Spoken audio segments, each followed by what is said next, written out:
राधे दोस्तों, जय श्री कृष्ण। तो आइए श्रवण करते हैं सप्तशती का 7वां अध्याय, मुंड का संहार। मातांडी देवी का ध्यान करती हूँ। वे रत्नमय सिंहासन पर बैठकर पढ़ते हुए तोते का मधुर शब्द सुन रही हैं। उनके शरीर वर्ण श्याम है। वे अपना एक पैर कमल पर रखे हुए हैं और मस्तक पर अर्धचंद्र धारण करती हैं तथा पुष्पों की माला धारण किए हुए बीड़ा बजाती हैं। वे लाल रंग की साड़ी पहने हुए, हाथ में शंखमय पात्र लिए हुए हैं। उनके बदन पर मधु का हल्का हल्का प्रभाव जान पड़ता है और ललाट में बिंदी शोभा दे रही है। महर्षि मेधा ने कहा, दैत्यराज की आज्ञा पाकर चंड और मुंड चतुरांगिनी सेना को साथ लेकर हथियार उठाए हुए देवी से लड़ने के लिए चल दिए।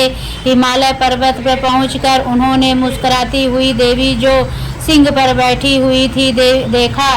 जब असुर उनको पकड़ने के लिए तलवारें लेकर उनकी ओर बढ़े तब अंबिका को उन पर बड़ा क्रोध आया और क्रोध के मारे उनका मुख काला पड़ गया। उनकी कुटियां चढ़ गई और उनके ललाट में से अत्यंत भयंकर तथा अत्यंत विस्तृत मुख वाली लाल आंखों वाली काली प्रकट हुई, जो कि अपने हाथों में तलवार और पास लिए हुए थी। वह विचित्र खड्ग धारण किए हुए थी तथा चीते के चर्म की साड़ी एवं चरमुंडों की माला पहन रखी थी। उसका मांस सूखा हुआ था और शरीर केवल हड्डियों का ढांचा था, जिससे और डरावनी प्रतीत होती थी और जो भयंकर शब्द से दिशाओं को पूर्ण कर रही थी। वह असुर सेना पर टूट पड़ी और दैत्यों का भक्षण करने लगी। अंकुशधारी महावतों हाथियों पर सवार योद्धाओं पर घंटा सहित हाथियों को एक हाथ से पकड़ कर अपने मुंह में डाल रही थी और उसी प्रकार वह घोड़े रथों सारथियों व रथों में बैठे हुए सैनिकों को मुंह में डालकर भयंकर रूप से जमा रही थी। वह देवी किसी केस पकड़कर, किसी को पैरों से दबाकर और किसी दैत्य को छाती से मसल कर मार रही थी। वह देवी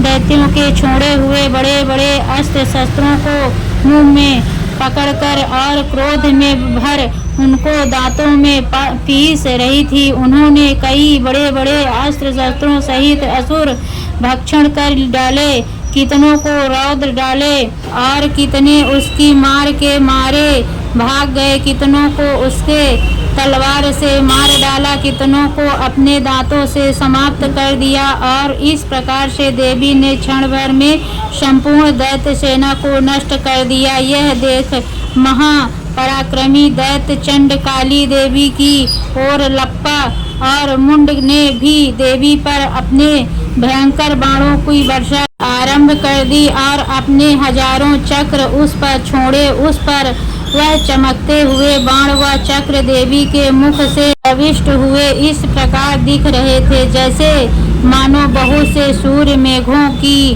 घटा में प्रविष्ट हो रहे हों। इसके पश्चात भयंकर शब्द के साथ काली ने अत्यंत जोश में भरकर विकट अट्टहास किया। उसका भयंकर मुख देखा नहीं जाता था। उसके मुख से श्वेत दांतों की अंत चमक रही थी। फिर उसने तलवार हाथ में लेकर हूँ शब्द कहकर चंड के ऊपर आक्रमण किया और उसके केस पकड़कर उसका सिर काटकर अलग कर दिया, उसका अंत कर दिया। चंड को मारा हुआ देख मुंड देवी की ओर लपका, परंतु देवी ने क्रोध में भरे हुए उसे अपनी तलवार से यमलोक पहुंचा दिया। चंड और मुंड को मारा हुआ देख उसका बाकी बची हुई सेना भयंकर पूर्वक वहां से भाग गई।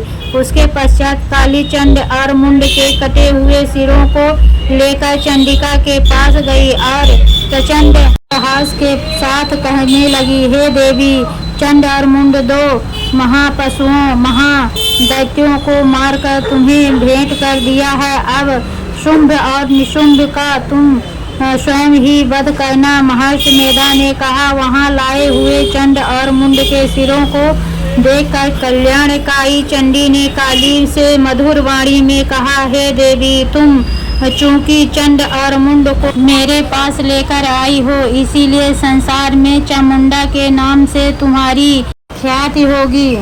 इस प्रकार श्री मार्कंडेय पुराण में सर्वणिक मनवंतर की कथा के अंतर्गत देवी महात्म्य में चंड मुंड वध नामक 7वां अध्याय पूरा हुआ।